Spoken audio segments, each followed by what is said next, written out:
Part 4. I think I can show you what it is. But to do so, I would have to do something that appears tricksy, even jinxy.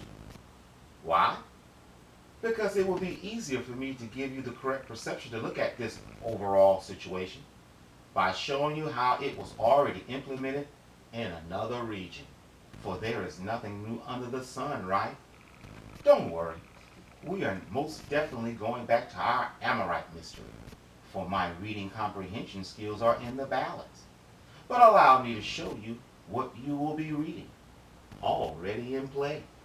See, what I have discovered thus far is that there are at least 3 shadow societies that parallel to above the earth societies.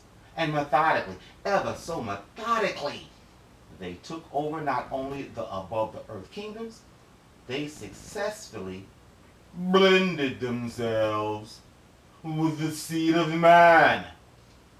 Allow me to ask you a question, gentle strangers. Do you remember our Tiglath-Pileser discovery of how he usurped the crown and forged the records to give credibility to his race within our above the earth humanity? If you said yes, check this out. According to Wikipedia, under Sealand Dynasty, Sealand, that's one word, dynasty. Quote, the Sealand Dynasty, the second dynasty of Babylon, although it was independent of Amorite-ruled Babylon, 1732 through 1460 BC, is an enigmatic series of kings, attested to primarily in laconic references in the Kings List A and B, and as contemporaries recorded on the Assyrian Kings List A117. Stop! Bingo! Why bingo, you wonder? This kingdom reigned in Shadow Babylon for 272 years, independent of the Amorite-ruled Babylon. That can only mean they were able to set up a kingdom within the borders of Babylon Empire, just like the Nubians were able to set up an independent kingdom within Egypt. But unlike the Nubians, this shadow kingdom gained the overall crown later on.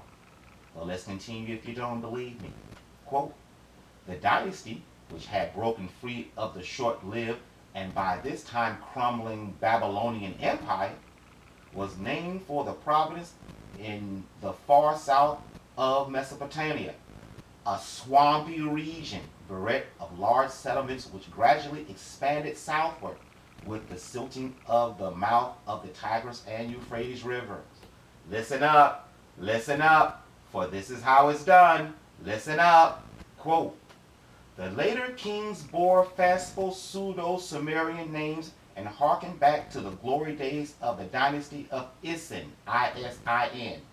The third king of the dynasty was even named for the ultimate king of the dynasty of Isin, Domik something. Despite these cultural motifs, the population predominantly bore Akkadian names and wrote and spoke in the Akkadian language.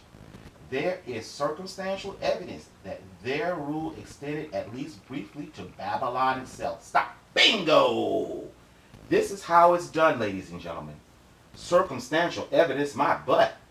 These shadow kings were written within the Kings List A and B, and written as contemporaries to the Assyrians in their Kings List. That is more than circumstantial. So as you can see, this is why history attests Tiglath had all of these technology advances, yet didn't share them fully with his superiors until he took over.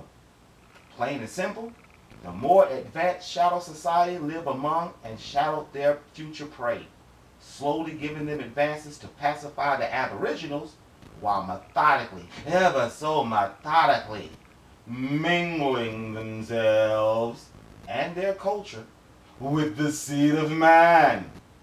And when the time was right, caused what history attests as civil wars and take over the crown outright, thus cementing their place among natural man, and no one will be the wiser. Well, no one except my God's triple C's, that is. But let's continue if you still don't believe me. Under evidence of individual reigns. Quote, the sources for this dynasty are sparse in the extreme, with insufficient evidence to enable their placement in absolute chronology or to support the somewhat dubious length of the reigns alleged on the King's List A. Somebody's name. The founder of the dynasty is known from the accounts of his exploits in the Chronicles of Early Kings, which describes his conflict with his Amorite Babylonian contemporary, something and somebody. It records that he, quote, attacked and brought about the defeat of Samsu something's army. Stop. Bingo. Why bingo, you ponder? Well, first, of course, there will only be enough evidence left to say that you were there, but not enough to tell how you got there or how you left. And second, how can you be the founder of a dynasty and somehow, in some way, sprung up from nowhere as late as the late Bronze Age? You know, 1732 to 1460 BC, where everybody knows your name, Bronze Age? How can you be the founder of a dynasty and have enough manpower to wage simultaneous wars with known superpowers in one lifetime? The answer is you can't, unless you came out of the deep or the earth with enough firepower in tow and waited on the right time to make your move. Remember, he is the founder of his people's first dynasty, meaning he is the first king of his people. So again, how on earth do you amass such a force being the first king of your people, who just so happens to come on the scene as recently as 1732 BC, to topple already established superpowers and it not be because they came with enough firepower in tow? Moving forward, we are going to skip the rest of his exploits, but believe me, he did his thing in the land of the living. We will skip the second king because he did his thing, but not like the third king. Check it out. Under Gulkasar, Gulkisar, meaning Raider of the Earth, has left few traces of his apparently lengthy reign. He was the subject of a royal epic concerning his enmity with Samsu something, the last king of the first dynasty of Babylon. A Kaduru of the period of Babylon King something, 1103 to 111 BC, records the outcome of an inquiry instigated by the king into the ownership of a plot of land claimed by the temple estate. The governor of Bitsin Megar and Sealand upheld the claim based on an earlier action of Gulkasar, who had, personal quote, drawn for Nance, Nanse, his divine mistress, a land boundary. Stop. Please understand. Modern man has given us the image of what a giant etc. looked like. As you can plainly see by the images they looked weird. Some with big eyes, some with horns coming out of their heads. This leaves me no other choice but to use the wisdom and understanding of those in the netherworld or the products of hybridization to deduce, mind you, yes, I'm going to deduce, some of the elite coming out of the deep and out of the earth may look a bit, let's say, odd to the rest of us, just to say the least. Case in point, now we just heard the Raider of the Earth had a divine mistress, right? Check out the names of the next two kings who just so happened to reign together. They were his children. Under, I can't even begin to try to pronounce this. Notice how different these things are. Quote, I'm going to spell it for you. Pesgaldarames and his brother Ayadadragalama. Quote, the P, which means son of the ibex, and the A, which means son of the clever stag, were successive kings and descendants of Golkasor.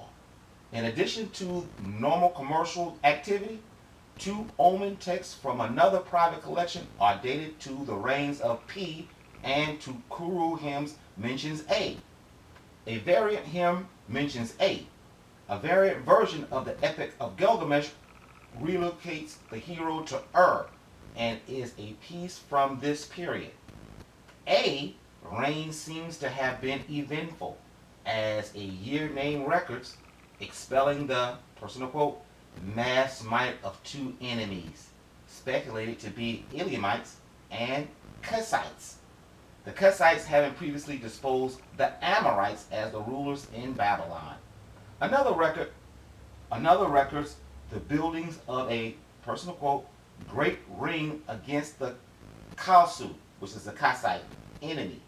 And a third record that, quote, year when his land rebelled. That's it. And a third records the, quote, year when his land rebelled. Stop. Bingo. We have yet another unknown shadow people come into the mix to rule over Babylon. I will tell you why I call them another shadow people right after I show you this. The next one. EA-GAMIL was the ultimate king of the dynasty. Fled to Elam ahead of an invading horde led by Kassite chief Ulam something, brother of the king of Babylon something the third, who conquered the sea land, incorporated into Babylonia, and, personal quote, made himself master of the land. Example. So as you can see thus far, we have a parallel society. So parallel, some of the shadow kings adopted the names of their conquered foes kings. That brings me to my last bingo, and what tipped me off to why I call these other cats a shadow society.